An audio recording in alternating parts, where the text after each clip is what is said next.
حضور میں کوئی شک نہیں۔ ایک دن آ کے کہنے لگا کہ بتائیے میری مٹھی میں کیا ہے؟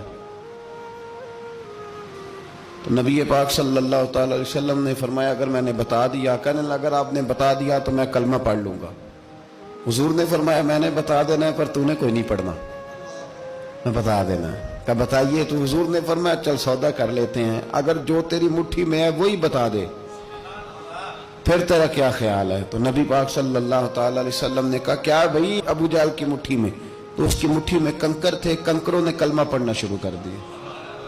جب کنکروں نے کلمہ پڑھا، پتھر تھے وہ، انہوں نے کلمہ پڑھا، ابو جہل نے وہ کنکر زمین پہ پھینکے، کہنے لگا اوہو تیرا جادو تو پتھروں پہاڑوں پہ بھی چلتا ہے۔ اب جملہ کہنے لگا ہوں سمجھ لینا، ابو جہل گوشت کا آدمی تھا، کنکر پتھر تھے، پتھر کلمہ پڑھ گئے۔ گوشت پوشت کا آدمی تھا پر کلمہ، کیونکہ یہاں کیا تھا؟ شک، اس نے آگے نہیں بڑھنے دیا۔ گوشت پوشت کا شخص ہو کے پتھروں سے آگے نکل گیا۔ نبی پاک صلی اللہ علیہ وسلم کی خدمت میں آیا، بلکہ وہ جو یہودی والی روایت ہے اس کے پس منظر میں بھی بعض محدثین نے لکھا ہے، اس کو بھی اسی نے بھیجا، کہنے لگا جاؤ نبی پاک سے جا کے کہو اگر وہ درخت آپ کا کلمہ پڑھے تو میں بھی پڑھ لوں گا۔ درخت، اب درخت ہوتے تو جاندار ہیں پر کلمے تو کوئی نہیں نہ پڑھتے۔ درخت سے بھی تو انسانوں سے کلمہ پڑھنے کی بات، اگر درخت پڑھے تو میں پڑھ لوں گا۔ نبی پاک صلی اللہ علیہ وسلم دور بیٹھے تھے، درخت دور تھا، اور امام سیوطی علیہ رحمہ نے لکھا ہے درخت بھی کیکر کا تھا۔ نبی پاک صلی اللہ علیہ وسلم نے فرمایا اس یہودی سے کہ تو جا کے درخت کو کہہ کہ تجھے نبی پاک بلاتے ہیں۔ فرمایا میں گیا تو پھر تم نے کہنا جادو کر کے بلایا ہے۔ احتیاط بھی کی، ہر چیز آنکھوں کے سامنے رکھی، تو جا کے کہہ کہ تجھے بلاتے ہیں۔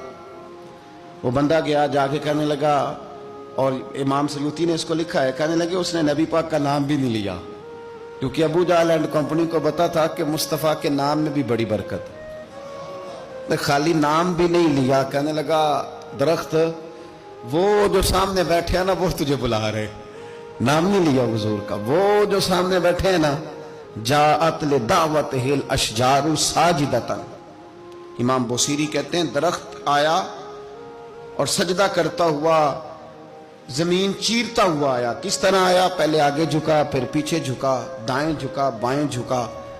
یہاں بھی لکھنے والوں نے لکھا ہے کہ وہ نہ درخت اپنی جڑیں اکھیڑ رہا تھا، جب چلنا تھا نا اس نے حضور کی طرف آنا تھا تو آگے دائیں بائیں ہوا، جڑیں اکھیڑ رہا تھا۔ لیکن ہمارے استاد جب ہمیں یہ روایت پڑھایا کرتے تھے تو کہتے تھے جڑیں نہیں اکھیڑ رہا تھا، جب اس نے سنا مجھے نبی پاک نے بلایا تو اسے وجد ہو گیا تھا، وہ جھومنے لگ گیا تھا، جھوم رہا تھا، حضور نے مجھے بلا لیا، جاءت لدعوتہ الاشجار ساجدۃ۔ تو درخت آیا، اس نے آ کے نبی پاک کو سجدہ کیا، لکڑی کا بنا ہوا درخت ہے، سجدہ کیا۔ سجدہ کرنے کے بعد درخت اٹھا اور اٹھ کے اس نے نبی پاک کا کلمہ پڑھا۔ وہ جس کو ابو جہل نے بھیجا تھا نا یہودی، وہ درخت کی حالت دیکھ کے کلمہ پڑھ گیا، وہ کلمہ پڑھ گیا، لیکن یہی بے ایمان کہنے لگا ہوئے ہوئے ان کا تو درختوں پہ بھی جادو چلتا ہے۔ لا ریب فی، شک قرآن پاک میں، لیکن اگر بندے کے دماغ میں ہو اس کا علاج ہے کوئی، ادھر ہی شک بیٹھ جائے۔ سادی مثال دیتا ہوں کہ سامنے دیوار صاف ہو لیکن گرد اگر آئینے پہ پڑی ہو، دیوار صاف کرنی چاہیے کہ اینک کا شیشہ صاف کرنا چاہیے؟ ساری زندگی لوگ دیوار صاف کرتے گزار دیتے، ساری زندگی تراش خراش کرتے گزار، اپنی مرضی کی پینٹنگ کرتے گزار دیتے ہیں، پر اپنی آنکھ کی پتلی صاف نہیں کرتے، آنکھ کی پتلی صاف نہیں کرتے۔ کسی نے حضرت رومی سے کہا تھا حضور دنیا میں کوئی اچھا ملتا نہیں، فرمانے لگے تھوڑا رونا شروع کر تاکہ تیری پتلیاں وضو کر لیں، وضو کر لیں، وہ انہیں پتہ چل جائے کہ کتنے صاف ستھرے لوگ دنیا میں پائے جاتے ہیں۔ تو بھائی شک، ابو جہل پھر آ گیا، کہنے لگا اگر آپ چاند کے 2 ٹکڑے کر دیں تو میں کلمہ پڑھنے کو تیار ہوں۔ اچھا یہاں بھی بڑی مزے کی بات ہے، اللہ نے پہلے کہہ دیا نبی پاک کو کہ ان الذین کفروا سواء علیہم اانذرتہم ام لم تنذرہم لا یؤمنون۔ محبوب یہ جن کی قسمت میں کفر ہے نا، آپ انہیں ڈرائیں چاہے نہ ڈرائیں، یہ ایمان نہیں لائیں گے۔